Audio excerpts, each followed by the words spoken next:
कितनी रिवायात मासूमीन में ये बात बयान हुई है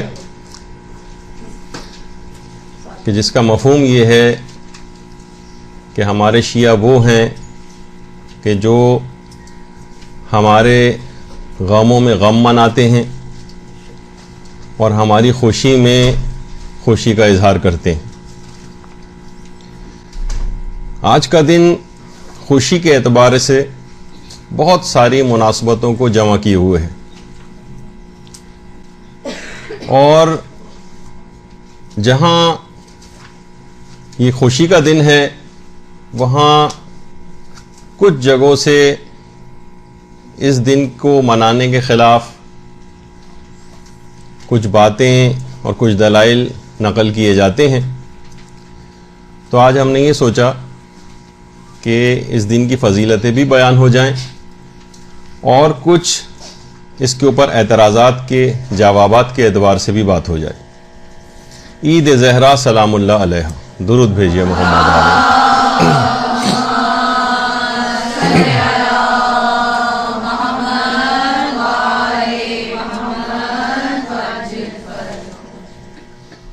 शायद इसकी एक वजह यह भी हो कि इस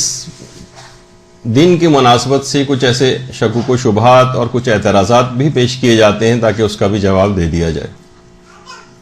बहुत सारी खसूसियात हैं इस दिन के हवाले से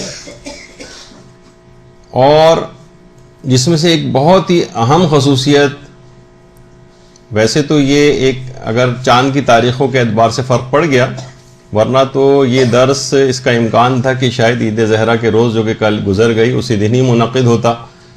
तो 9 रबीउल अव्वल का जो दिन है वो आजकल के मशहूर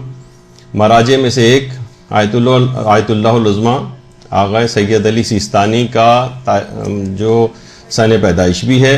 और तारीख़ पैदाइश है 9 रबीउल अव्वल उनकी। तो हमारे अहद का ये अजीम मर्ज इसी दिन मुबारक दिन पैदा हुआ है। ये इतना अजीम दिन है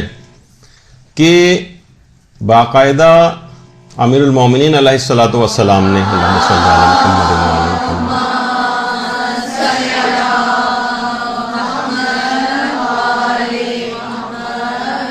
अपनी एक रिवायत में इस दिन के 72 नाम वो बताएं और जो कि इस दिन की अज़मत और शरफ को भी जाहिर करते हैं। 72 नाम। इस दिन को यौम गदीर सानी भी कहा जाता है। गदीर सानी यानी दूसरी गदीर, यानी जो एक इंतहाई खुशखबरी वाला दिन हम सब लोगों के लिए ईद का दिन है। 18 ज़िलहिज जिसे ईद गदीर कहा जाता है वो ईद गदीर अव्वल है और ईद गदीर को यौम तवल्ला भी कहा जाता है। यौम तवल्ला। और जो 9 रबीउल अव्वल का दिन है इसमें अपने आप को फितना व फसाद से बचाते हुए खुशी मनाना और दुश्मनाने अहले बैत उनसे बेजारी इख्तियार करने का दिन यानी 9 रबीउल अव्वल का दिन, इसको यौम तबर्रा भी कहा जाता है। यानी 18 ज़िलहिज यौम गदीर अव्वल और 9 रबीउल अव्वल का जो दिन है वो यौम गदीर सानी। इस्लाम के कहा जाता है कि 2 बालों पर है, एक है तवल्ला और एक है तबर्रा। और यही अपने उस दर से खारिज में बयान में फरमाई है और ये कहा है कि देखिए जो हुब और बुग़्ज़ है यानी किसी से मोहब्बत करना, किसी से बुग़्ज़ या दुश्मनी रखना,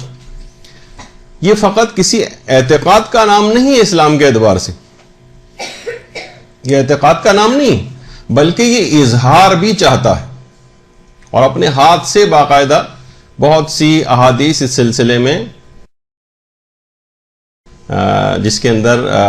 दुश्मनान अहले बैत से तबर्रा, अलबत्ता वो उसका मफहूम ज़रूर है जो आज का मफहूम है हमारे यहाँ राइज कि फितना व फसाद और तफरीक़ाबाजी करना,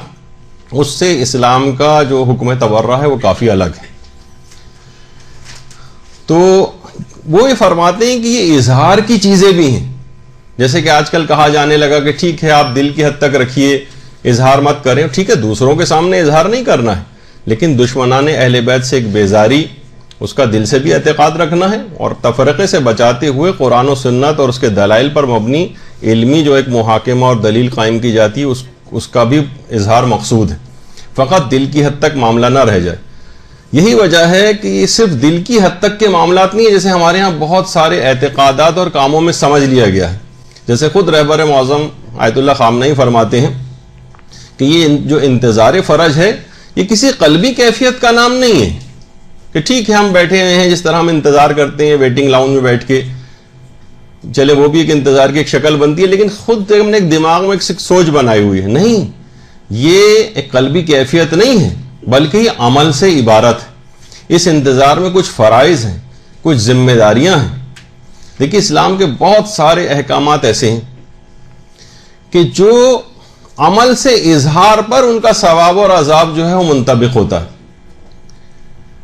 जब तक अमल से इजहार ना हो, जब तक औज़ा और जवारे से उसका इजहार ना हो, फ़कत दिली एतकाद की हद तक। मसलन मसाइल फ़िक़्ह में एक बात बयान की जाती है,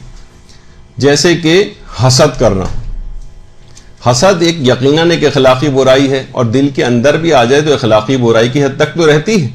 लेकिन ये उस वक्त तक हराम तक नहीं पहुंचती जब तक कि हसद आज़ा और जवारे से जाहिर ना होने लगे। यानी जब वो जाहिर करेगा अपने उस असरात को, मसलन हम हाथों से किसी को नेमत पहुंचने से रोक रहे हैं, मसलन हम ताल्लुकात को बरूकार लाकर किसी की तरक्की के अंदर रुकावट बन रहे हैं, मसलन हम उससे हसद करते हैं, उसका कोई अच्छा रिश्ता आया, आपने कोई ऐसी बातें की जिससे जो है वो खटक गए और उस वहां से चले गए, उस जगह रिश्ता नहीं हो सका। यानी आप बहुत से काम इशारों कनाए में भी इंसान करता है, लेकिन जहां पे भी अपने आज़ा और जवारे को इस्तेमाल करेगा वहीं से हसद के आसार मुंतबिक होने शुरू हो जाएंगे और हुर्मत का हुक्म लागू हो जाएगा। फ़कत दिल की हद तक रहे मामला तो अखलाकी खराबी तो है, उससे अपने आप को बचाना है, लेकिन बहरहाल ये कि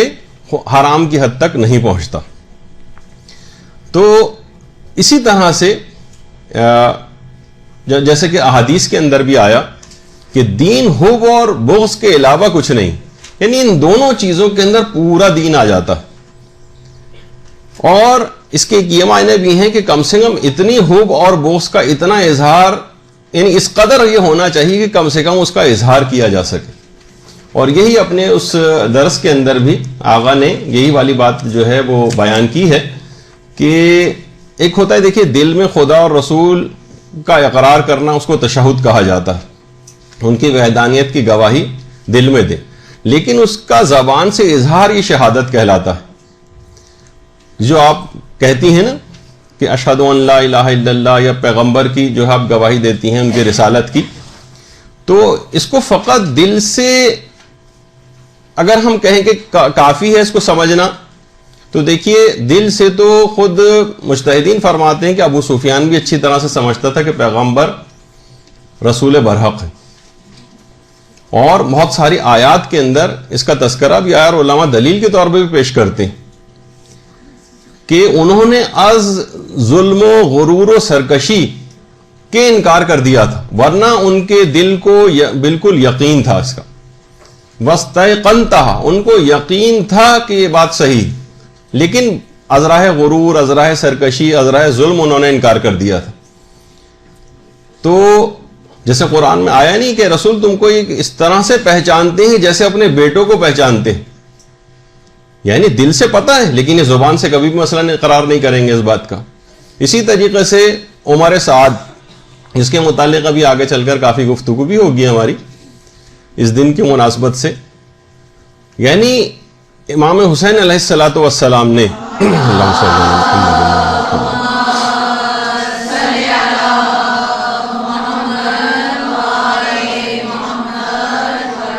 यानी बाकायदा 1 to 1 उमर साद से गुफ्तगू की और तमाम इसके उज़ुर के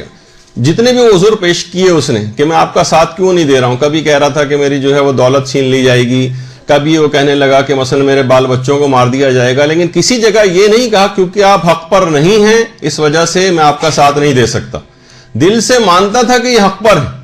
लेकिन अजराह जुल्म और सरकशी वो इकरार नहीं कर रहा था इस बात का। तो लिहाजा फकत कल्बी यकीन काफी नहीं है, वो तो अक्सर काफिरों को भी है ज़ुबान से इकरार करना भी ज़रूरी है। इसी तरीके से हर किस्म के हुब और बुग़्ज़ का एक इजहार भी इस्लाम चाहता है, अलबत्ता उस तरह का इजहार बार बार ही कहना पड़ रहा है कि वैसा इजहार ना हो कि जिससे तफरक़ाबाजी या हराम चीज़ों का फ़रोग़ हो, वो इस्लाम ने फिर उसको मना कर दिया। सिवाय इसके कि जब तक़य्युद का ज़माना आ जाए तो वहाँ पर अपने बहुत सारे इजहार के ऊपर इंसान को पाबंदी लगाना पड़ती है कि हुक्म शरीयत उस मामले में कुछ और हो गया।